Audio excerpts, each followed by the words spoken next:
at it again, and I never thought I would say this, but I agree with CNN. Mm-hmm. Wild statement. I know. But hear me out. I think you guys will agree too. Like, share, comment, and hit that subscribe button if you are new. And let's dive in. Here's my take. When one thinks of America's greatest strengths, the kind of assets the world looks at with admiration and envy, America's elite universities would long have been at the top of that list. But the American public has been losing faith in these universities for good reason. 3 university presidents came under fire this week for their vague and indecisive answers when asked whether calling for the genocide of Jews would violate their institution's codes of conduct. Disgusting. Absolutely disgusting. And the left wants to call Republicans the hateful and nasty people. Seems like the only hate that we ever hear always comes from the left. And then they make excuses for it. They make excuses about anything and everything, that they do wrong. But had that had been a Republican, right, that said anything like what these leftists have said, oh my goodness, it's front page news. Right-wing extremist. No, it's left-wing extremists. And it's time we get it right in this country. It's the left that are the extremists. It's not the right. Not even close. Not by a country mile. All right? Stuff is disgusting behavior, but let's continue. To understand their performance, we have to understand the broad shift that has taken place at elite universities, which have gone from being centers of excellence to institutions pushing political agendas. Yep. People sense the transformation.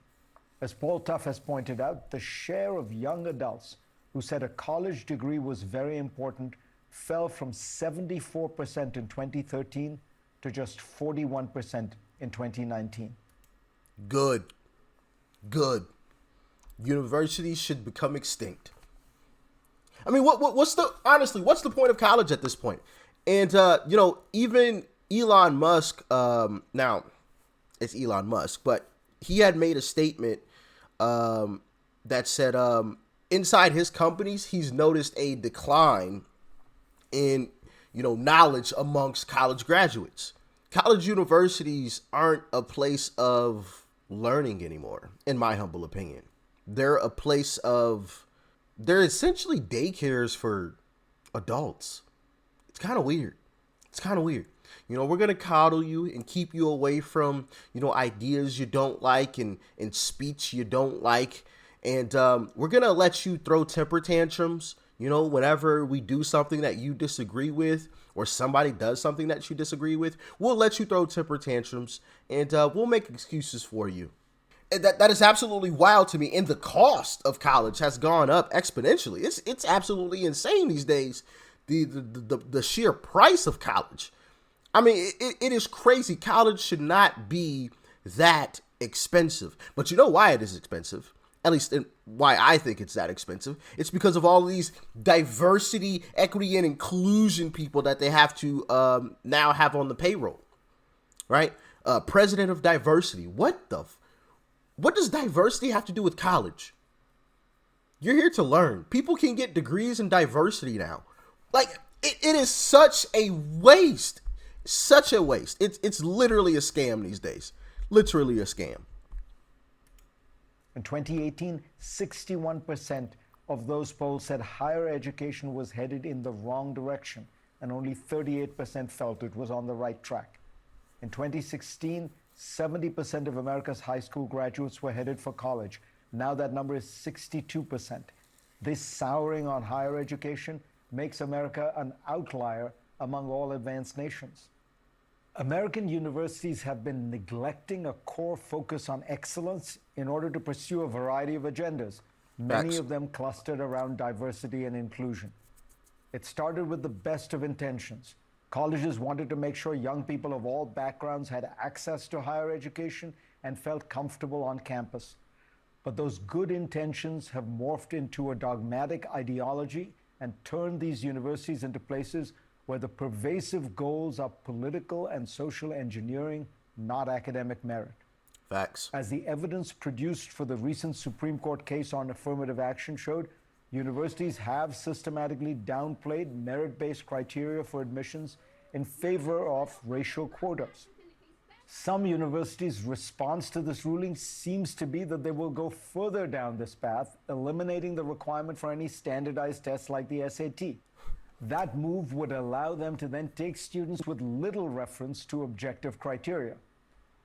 So now you're having these, and this is honestly an absolute scam. And let me explain what I mean by that. So you're taking away the standardized tests to make sure that they're capable of, you know, comprehending the material that you're going to be giving them at said college. So you're putting these people who aren't really qualified to be in this college, having them take out massive loans to go to this college, only for them to fail out, having all that money being wasted. Well, it's not wasted because the college gets paid. But the student who took out the loans now has this massive debt and don't even have the education for it. Sounds like a scam to me. Sounds like an absolute scam to me. And as far as this whole you know, anti-Semitism thing, you know, I've never understood it, right? You guys have tried to, because I've asked you guys flat out, like, what's up with this, you know, people being negative on, you know, Jews and whatnot, because that's not, I didn't grow up like hearing about that kind of stuff or, you know, anything like that. It was somewhat new to me, right? And a lot of you said it's because of the alleged money. And when I think about it from a money perspective, if I see a group of individuals who I think are successful, right, whatever that may mean, I guess in this fashion, it would be just monetarily successful. Like they have a lot of money. Instead of hating those individuals, I'm going to go to those people and ask them, hey, yo, how'd you do it? How did you guys become successful as a group? Like, I want to know. I want to learn. Like, bro, I don't understand society sometimes. You hate some people allegedly because they have money. Why don't you go to them and ask them how they got it? So then you could go do the same thing, repeat the process, right? Or team up with them, you know, hey, let's partner up on something. Like, let's get some money together. Like, I don't know. That's just common sense to me, but hey, you know, common sense ain't so common these days. Like I just don't get it, man. I really don't. It's wild and crazy, and it's honestly stupid and terrible. But let's continue with this video. Of course, those who would suffer most would be bright students from poor backgrounds who normally use tests like the SAT to demonstrate their qualifications. In the humanities, hiring for new academic positions now appears to center on the race and gender of the applicant, as well as the subject matter, which needs to be about marginalized groups. A white man studying the American presidency does not have a prayer of getting tenure at a major history department in America today. Grade inflation in the humanities is rampant. At Yale, the median grade is now an A. New subjects crop up that are really political agendas, not academic fields. You can now major in diversity, equity, and inclusion at some colleges. The ever-growing bureaucracy devoted to diversity, equity, and inclusion naturally recommends that more time and energy be spent on these issues. The most obvious lack of diversity at universities, political diversity, which clearly affects their ability to analyze many issues, is never addressed, showing that these goals are not centrally related to achieving or sustaining or building excellence. Out of this culture of diversity has grown the collection of ideas and practices that we have now all heard of: safe spaces, trigger warnings, microaggressions. As the authors Jonathan Haidt and Greg Lukianoff have discussed, many of these colleges have instituted speech codes that make it a violation of university rules to say things that some groups might find offensive. Universities advise... That is insane, because where does that end? Where does that end? You're not allowed to say something because somebody is offended. Okay, well, I'm offended that you're even talking to me. How about that? Like, this stuff is just absolutely ridiculous. Advise students not to speak, act, even dress in ways that might cause offense to some minority groups. With this culture of virtue signaling growing, the George Floyd protests erupted and many universities latched on and issued statements effectively aligning their institutions with these protests. By my memory, few took such steps even after 9/11 or during the Iraq War.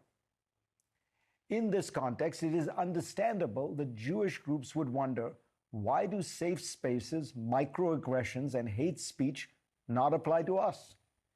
If universities can take positions against free speech to make some groups feel safe, why not us? Bingo. Having coddled so many student groups for so long, university administrators found themselves squirming, unable to explain why certain groups, Jews, Asians, don't seem to count in these conversations. Having gone so far down the ideological path, these universities and these presidents could not make the case clearly that at the center of a university is the free expression of ideas, and that while harassment and intimidation would not be tolerated, offensive speech would and should be protected. As CNN's Van Jones has eloquently said, the point of college is to keep you physically safe, but intellectually unsafe, to force you to confront ideas that you vehemently disagree with. Yeah. What we saw in the House hearing this Crazy, right? Agreeing with Van Jones. Wild. week was the inevitable result of decades of the politicization of universities. America's top colleges are no longer seen as bastions of excellence, but partisan outfits, which means they will keep getting buffeted by these political storms as they emerge. They should abandon this long misadventure into politics, retrain their gaze on their core strengths, and rebuild their reputations as centers of research and learning. Yes, 100% agree. Did you ever think you would agree with CNN? Did you think so? Well, you did today. Wild, right? Absolutely wild. My mind was blown when, I came across this clip and I started playing it. I didn't play the whole thing. I probably played a couple of minutes of it. And I was like, wow, CNN is actually on point with this. For once in their, lifetime, CNN is on point. I agree. Colleges need to abandon the woke ideology and get back to what they're here for. And that's centers of learning. They should allow all free speech. And if you're too soft to, hear other people's ideas, well, then you don't deserve to be here. It's that simple. We need to get back to the old saying, sticks and stones may break my bones, but words may never hurt me. We need to get back to that. We are so soft to the point where some places are taking away the requirement of a standardized test in order to get into some of these colleges. Like, how crazy is that? So you're just letting anybody in. People who can't even comprehend on that level are getting put in these universities, taking out these massive loans and flunking out. Honestly, that may be a lawsuit. I don't know. If we have any legal experts, let me know in the comment section, because that sounds like a scam to me. To me, that sounds like you're intentionally putting people in a position to fail. Now, I don't know if you could actually sue for that. Y'all let me know in the comment section if we have any legal experts.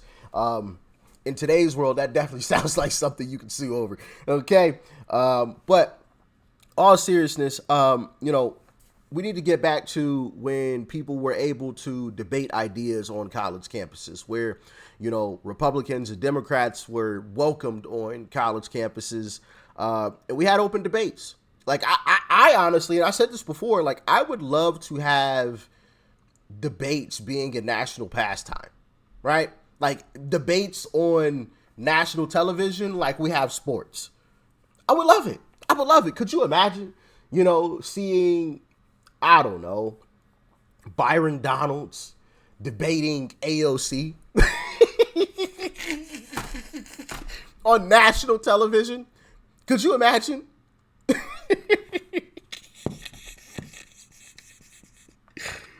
And you could have somebody like, I don't know, maybe a Joe Rogan.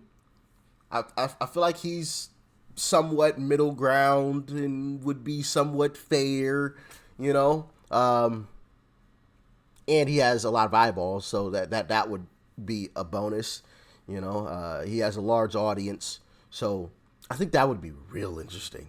Byron Donalds versus AOC, national television on the debate stage with Joe Rogan as the. That would be hilarious. That would be must see TV right there. Must see TV. But yeah, y'all let me know what you thought about this one in the comment section below.